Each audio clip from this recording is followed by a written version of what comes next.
Praise the Lord. தேவனுக்கே மகிமை உண்டாவதாக. இன்றைய மன்னா, அவர்கள் உனக்கு விரோதமாக யுத்தம் பண்ணுவார்கள், ஆனாலும் உன்னை மேற்கொள்ள மாட்டார்கள்.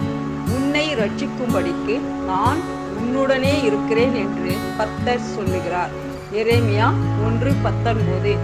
இந்த வசனத்தின்படி கர்த்தர் உங்களை ஆசீர்வதிப்பாராக. கிறிஸ்துவுக்குள் அன்பார்ந்த சகோதர சகோதரிகளே, அவர்கள் உனக்கு விரோதமாக யுத்தம் பண்ணுவார்கள்.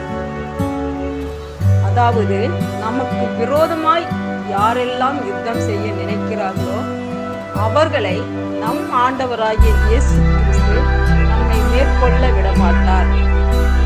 ஏனென்றால் ஆண்டவராகிய இயேசு கிறிஸ்து நம்முடனே கூட இருக்கிறார். நான் உன்னுடனே இருக்கிறேன் என்று அவர் வாக்குத்தத்தம் செய்கிறார்.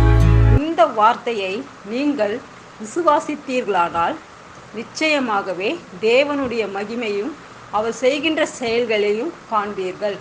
ஆமீன். God bless you.